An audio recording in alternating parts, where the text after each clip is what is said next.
Good evening and welcome back to Twin State Sports. I'm Zach Siminar. The Mississippi State defense has been up to the challenge just about every time out this season, but what they'll see on Saturday night will be a little bit different. The LSU Tigers coming off of a 20-point blowout of the second-ranked team of the country, but the Dogs spoke of how they'll combat Death Valley come tomorrow night and come out with a win.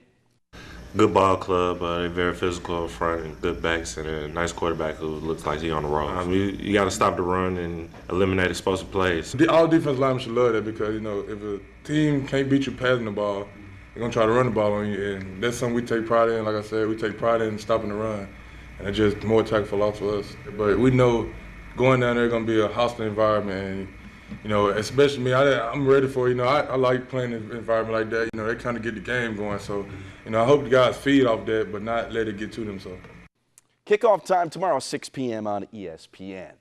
The Ole Miss Rebels finally got the skunk out of the box, taking their first SEC game of the year and come from behind style over Arkansas on Saturday. And now they'll look for 2 in a row when they host Auburn. The Tigers, they've been uncharacteristic to start the season. They're just 4-2 in their first handful of games, and Matt Luke fully expects the Tigers to get back to the basics on Saturday morning. And so I do think they're very, very good, and they're going to come in here and run the football. That's what they're going to do. They're going to get back to basics, and they're going to come in here and run the football and then throw play actions. And with that, we'll have our work cut out for us because we're going to have to do a good job of stopping the run and then them taking their shots deep. They got some receivers that can really, really run and make plays down the field. The New Orleans Saints will take their number 3 rated offense to Maryland this weekend for a showdown with the Baltimore Ravens. Once there, it should be an epic clash. The Saints' high-powered offense, the Ravens' number 1 rated defense. Saints QB Drew Brees talked this week about going up against such a stout defensive squad. A lot of good matchups, for them. I mean, it's obviously something that they've done well for a very long time.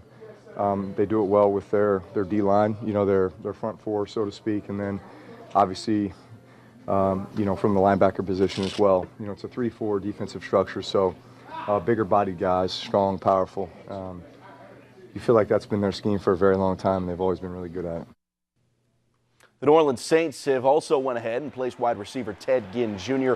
on injured reserve with a knee injury. It's unclear if Ginn has a chance to return later this season after missing the required 8 weeks. He's been dealing with a knee injury for more than a month. He did not play in Week 5 before the Saints' bye last week. The team will now look to Cameron Meredith and Traquan Smith to step up in his absence, as Smith did in the team's win over Washington when he caught 2 touchdowns and went over 100 yards receiving. And the Boston Red Sox headed back to the World Series for the first time since 2013. The Sox knocked off defending world champion Houston 4-1 at Minute Maid Park last night. Craig Kimbrell closed out the game, got Tony Kemp to fly out to deep left field to end the contest. This will be the 13th appearance for the Bo Sox in the Fall Classic. Boston will be the odds-on favorite to win their 4th title in the last 14 years, no matter who they play in the next round.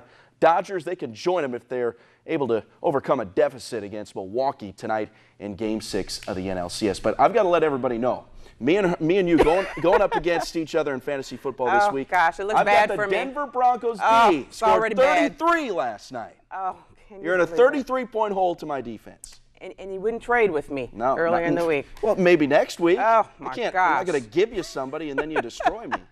You didn't know you were going to play me. You were I being did mean. yesterday. I found out yesterday.